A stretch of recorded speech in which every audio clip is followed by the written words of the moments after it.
Hi everybody, welcome back to my channel. My name is Molly. I am a public librarian specializing in community outreach, and I just finished a pretty dark, grim, but utterly gripping and fascinating novel. It's called Wolf at the Table by Adam Rapp.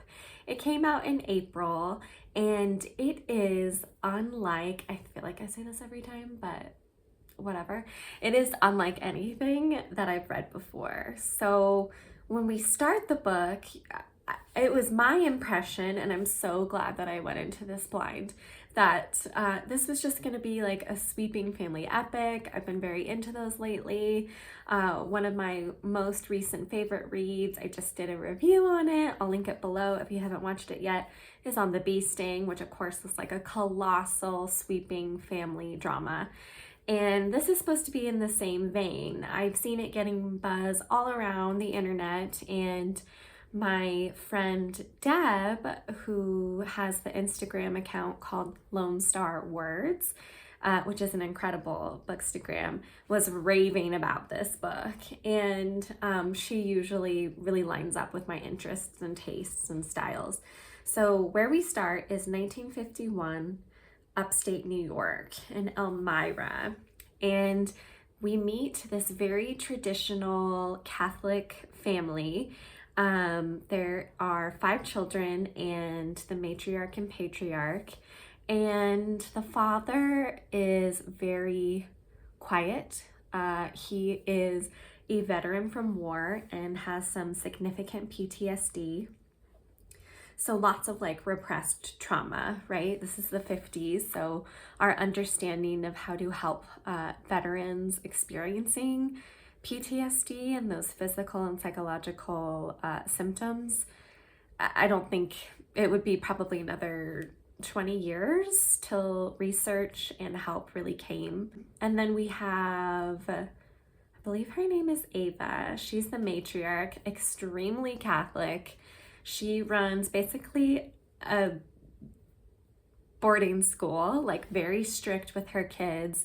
We have Myra, who I would say like the book really focuses on her. She holds the book together, and she's the oldest, very studious, very well-to-do, and the book starts with an encounter that she has at a diner where she goes to sneak off and read some books after Mass. It's her only time where she can go be a kid and not be tending to her younger siblings. So it's her and her sister Fiona, and then Alec and Lexi. There's Joan, who is intellectually and physically disabled, and then Archie is the youngest baby, 2 months old. So a big range of ages. Back to the first chapter, she's in the diner, and this young man comes over as she's reading Catcher in the Rye. I love this image of her like taping her slim copy of that novel underneath the certain booth in the diner, because obviously when that book came out, Catcher in the Rye was very controversial. I'm sure it's been banned or was banned. So it's very clearly like she's trying to explore, and I love that the waitress at the diner, like they kind of have this unspoken agreement about how she can leave her book there. Anyway, she's eating when this young man slides into her booth and starts talking to her and asks if he can finish his or her grilled cheese sandwich. He is markedly older than her. He's about 15 or 16, very good looking, blonde. And Myra is also very beautiful. She's 13. So she decides to get home. She has to be home to take care of her siblings when it starts pouring. And who appears but this mysterious young man in his very distinctive car, which I think is like a bright yellow Chevy, like old school. She can feel that it's probably not a great idea to be getting into this car with this young man. She does, and he is very, he's very obviously taken with her, and she realizes like this is a distinct moment in her life where she is feeling things in this car that she knows that her mother wouldn't necessarily approve of. And the situation is also very much something that her mother wouldn't approve of. The young man is studying her and tells her how beautiful she is. And then he says that he is, in fact, Mickey Mantle, the famed Mickey Mantle. At that time, he is a rookie, and they demoted him down from the major leagues to work on his hitting. So he is in New York, I don't know, baseball, working for some team, training to get better, which that is true. But you know, it's to be seen if this is in fact Mickey Mantle. I believe he gives her a picture of himself in the army and tells her, like, you know, don't forget about me, essentially. So the atmosphere is thick. There's like a sense of foreboding, but there's also like a sweetness, which is also kind of strange. But Myrna gets out of the car, goes back home. Then in the very wee hours of the morning, she can sense that there's a kerfluffle going on outside, and everyone in her house is asleep. But she just has this feeling that something is wrong. And she goes out into the street and she notices a bunch of police cars and people gathered by her neighbor's house. Well, it turns out her neighbor has been murdered along with his wife and his child. Super grim, super dark. And then she comes across her younger brother, Alec. Now, Alec is also a very central figure in the story. It's very interesting. Like, we get to know some of the siblings and then they kind of like fade off into obscurity, but Alec is another linchpin of this book who Alec is pretty chilling. So Alec comes across her. It's very clear that he's been out and about. He's young, right? He's like 10, 11. There's about a 3 age gap between Myrna and Alec. So what happens is, basically from hearsay in the crowd, they gather that the same vehicle matching the vehicle that dropped Myrna off was seen leaving the scene. So most likely this Mickey Mantle is the perpetrator of this murder. And Myrna's like shocked, of course, but she's not saying anything. Here comes Alec, who says, are you going to tell them? Are you going to tell them that what his car looks like and that it's a match? She's furious, obviously. Like, at first you think, oh, like this is like a normal sibling interaction. It's like your little brother being annoying, or you know, you don't think much of it.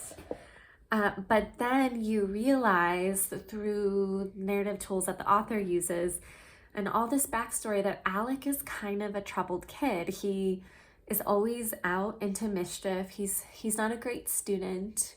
He shows a real like lack of regard for his parents and his sister Joan. He's constantly like terrorizing her.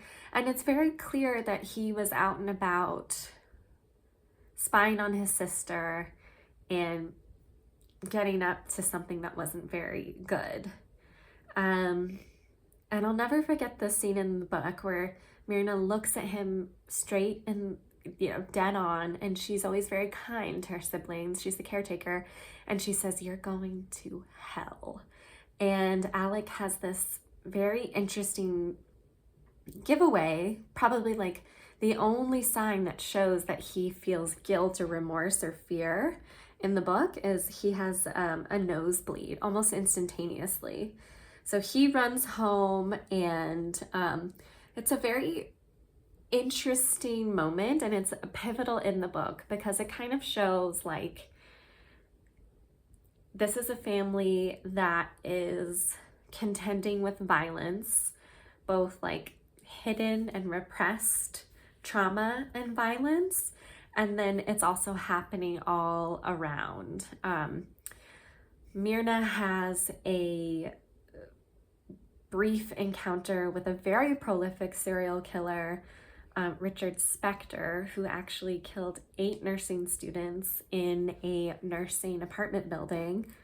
And this is when she's moved to Chicago. Alec is also in Chicago at one point, and he actually has somewhat of a short encounter with John Wayne Gacy.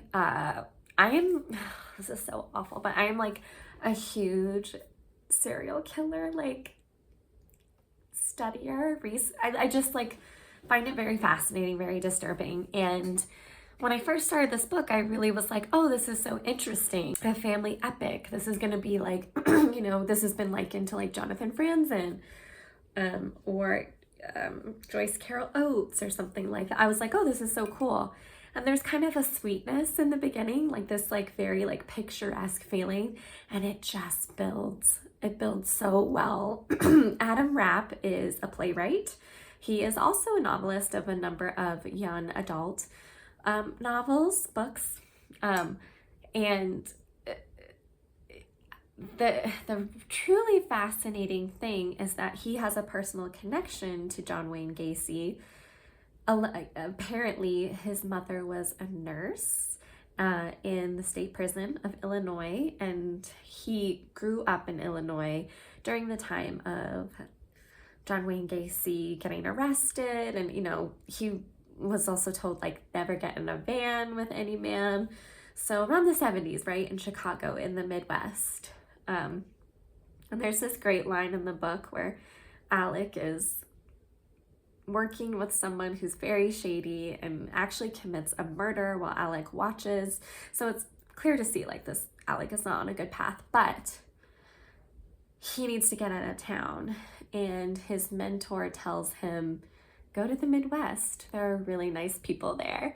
And the book is so interesting in that it focuses on this family, as I've said, and like how they're drifting apart, trying to find their way. They're contending with violence, both external and internal violence, and how we are also, we're in Chicago in the 70s, and the Midwest and Chicago in particular it's very prolific for serial killers, and I'm not sure why. If anybody has studied that, let me know down below, or don't. But yeah, I think that it is so fascinating to see. This book really is asking the question, like, is it our environment?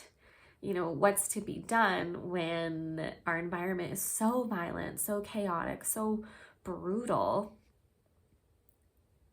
And then we have these choices, right? We can go one way or we can go another. And Myrna is very like salt of the earth. She makes the right choices. She's very like saintly and almost like lives like a nun.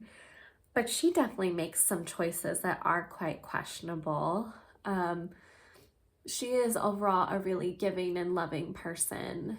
And then we have Alec, who has also brushed up with violence and has chosen the path of inflicting violence. And you see it in the book, and there's just this building into something that he can't turn away from, this darkness that he encounters in Chicago, evading John Wayne Gacy, but then is also like inspired by him. And anyway, I feel like I'm really rambling. I just really love this book. So Adam Rapp's mom, he found out decades later that she was in fact the nurse who took John Wayne Gacy's final vitals to make sure that the chemistry was right for the day that he was going to be put to death. Absolutely wild. Also, like, you just like, it's so interesting, like culturally, like You just like wouldn't tell your son that? That's crazy. I don't know. Um, so it's, you can see that that was like a very huge moment for Rapp to write this book. And it is kind of an anchor to the story, but it is also about like how we are a very mentally ill society. And in the words of the author, like there's so many things that we don't talk about and that we grapple with, but it's still worth it to toil in our love for one another. So while this isn't a very like uplifting or a happy book, I do think that there is a sense of hope in that we do meet some characters in the book, one being Myrna's son, Ronan, who has psychotic breaks and is also schizophrenic and has, you know, violent tendencies. He is able to work with that with a psychologist and work through that and prevent anyone from getting hurt by finding the right cocktail of medicine to really subdue those ideations. And he has so much love for his own son that you do see like how it is worth it to toil. And while we still toil, it is a compelling sort of like problem to have as a family that is really sort of timeless, you know. I loved this book. I devoured it. I couldn't stop thinking about it. And I just want to read more from this author. So I want to know, have you read anything by Adam Rapp? Do you think this is something that you will pick up? I would definitely read like the blurb before and definitely check out the content warnings, which you can just do with a simple Google search, because man, this is some dark, heavy stuff, but so well done. And yeah. Okay, well, thank you so much for watching if you're still here, and I will catch you on my next one. Bye.